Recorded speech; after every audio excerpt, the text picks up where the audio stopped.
Good morning, आप देख रहे हैं मनी मॉर्निंग। मैं हूं मीनू शर्मा। स्वागत है आपका पर्सनल फाइनेंस खबरों के इस खास बुलेटिन में, जहां हम लेकर आते हैं आपके लिए आपकी जेब और जिंदगी से जुड़ी सभी खबरें। तो चलिए फटाफट शुरू करते हैं आज का बुलेटिन।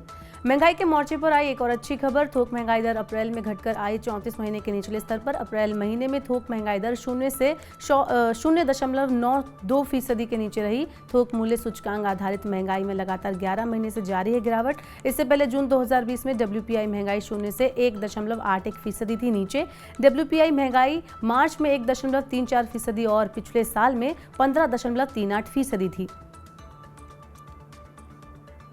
अरहर दाल की कीमत में आ सकती है बड़ी गिरावट। दाम घटने के लिए सरकार कर रही है म्यांमार से तूर दाल आयात करने की तैयारी। उपभोक्ता मामलों के विभाग ने म्यांमार से दाल आयात करने के लिए लिखा है पत्र।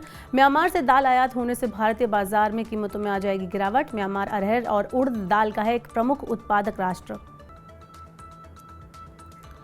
चोरी या खोए हुए मोबाइल को किया जा सकेगा अब ट्रैक। सरकार 17 मई को पेश करेगी ट्रैकिंग सिस्टम। इस सिस्टम से खोए या चोरी हुए मोबाइल को किया जा सकेगा ब्लॉक। C. अभी दिल्ली, महाराष्ट्र, कर्नाटक और पूर्वोत्तर के central equipment identity register system का चल रहा है ट्रायल। C. ने सभी टेलीकॉम नेटवर्क पर क्लोन मोबाइल फोन के इस्तेमाल का पता लगाने के लिए जोड़ी है नई खूबियां। NPCI रुपे डेबिट कार्ड को वैश्विक स्तर पर बनाना चाहती है लोकप्रिय। वैश्विक स्वीकार्यता बढ़ाने के लिए और देशों के साथ गठजोड़ करने के लिए हो रहे हैं प्रयास। Discover of the US diners club, JCB of Japan, pulse और यूनियन पे ऑफ चाइना सपोर्टेड POS मशीनों पर स्वीकार किए जा रहे हैं रुपे क्रेडिट कार्ड। रुपे ने अंतर्राष्ट्रीय सेवाएं देने के लिए डिस्कवर फाइनेंशियल सर्विस के साथ किया है गठजोड़। पंजाब नेशनल बैंक ने सुगम फिक्स डिपॉजिट में तय किया निवेश की सीमा। ग्राहक इस स्कीम में कर सकेंगे अब अधिकतम 10 लाख रुपए तक का निवेश। FD में जमा 10 लाख रुपए से ज्यादा की रकम मैच्योरिटी के वक्त अलग FD के रूप में होगी रेन्यू। PNB सुगम FD स्कीम है बहुत लोकप्रिय क्योंकि इसमें तय समय से पहले पैसे निकालने पर नहीं लगता है कोई भी पेनल्टी। पहले इस स्कीम में डिपॉजिट करने के लिए न्यूनतम लिमिट थी 10,000 रुपए, अधिकतम डिपॉजिट की लिमिट थी 10 करोड़ रुपए। इंफोसिस ने अपने कर्मचारियों को दिया तोहफा। कंपनी ने कर्मचारियों को बांटे 64 करोड़ रुपए के शेयर। पात्र कर्मचारियों को रेस्ट्रिक्टेड स्टॉक यूनिट के तहत 12 मई को बांटे 5,11,862 शेयर। मौजूदा बाजार मूल्य इन शेयरों की कीमत है 64 करोड़ रुपए। इंफोसिस के सभी कर्मचारी हैं इस योजना में भागीदारी करने के पात्र। अप्रेजल प्रोसेस में परफॉर्मेंस और फ्यूचर पोटेंशियल के आधार पर कर्मचारी को दिए जाते हैं स्टॉक।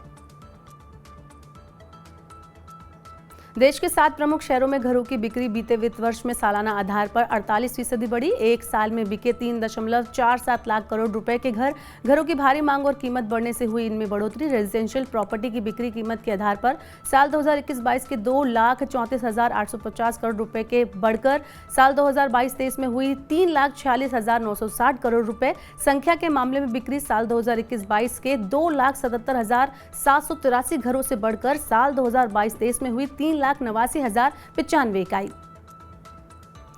नेशनल हाउसिंग बैंक ने 1,000 करोड़ रुपए से अधिक की संपत्ति वाली होम फाइनेंशियल कंपनियों के पूर्व चेतावनी संकेत प्रणाली अपनाने को कहा। इससे मिलेगी वित्तीय धोखाधड़ी की जांच करने और NPA को काबू रखने में मदद।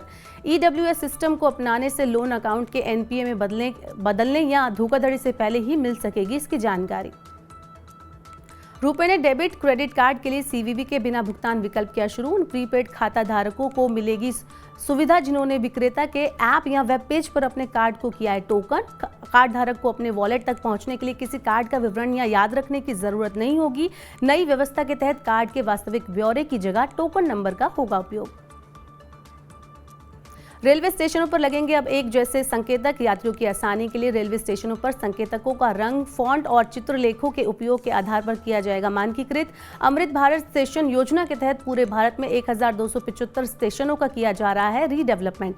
भारतीय रेल कर रहा है रेलवे स्टेशनों पर यात्री सुविधाओं को बढ़ाने का प्रयास। बुजुर्ग, महिला, बच्चों और दिव्यांग जन सहित सभी यात्रियों की जरूरत को ध्यान में रखकर अपनाया जा रहा है स्टेशनों को अनुकूल।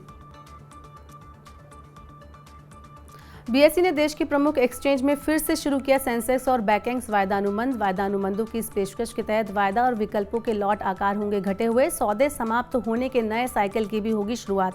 शेयर बाजार में हेजिंग जोखिम के चलते वायदा कारोबार को माना जाता है अधिक जोखिम और अधिक रिटर्न देने वाला। सेंसेक्स के लिए वायदा और विकल्प का लॉट आकार 15 से घटाकर किया गया है 10। बैकेंक्स के लॉट साइज अब 20 की जगह होंगे 15।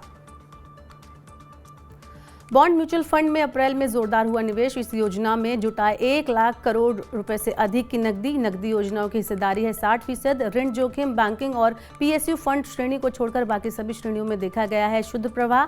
कम परिपक्वता वाली श्रेणियों को सबसे अधिक हुआ फायदा।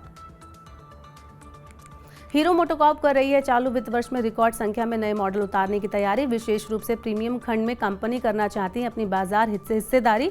Company hero MotoCorp Harley Davidson गठजोड़ के तहत उतारेगी पहला उत्पाद। कंपनी दे रही 150 सीसी से 450 सीसी की प्रीमियम खंड की बाइक पर ध्यान। सचिन तेंदुलकर ने आजाद इंजीनियरिंग में खरीदी हिस्सेदारी। इस निवेश में कंपनी को मेक इन इंडिया और आत्मनिर्भर भारत अभियान में योगदान बढ़ाने में मिलेगी मदद। स्वच्छ ऊर्जा, वैमानिकी, रक्षा और तेल एवं गैस क्षेत्रों के उपकरणों निर्माताओं के लिए इंजीनियरिंग और टेक्नोलॉजी समाधान उपलब्ध कराती है आजाद इंजीनियरिंग।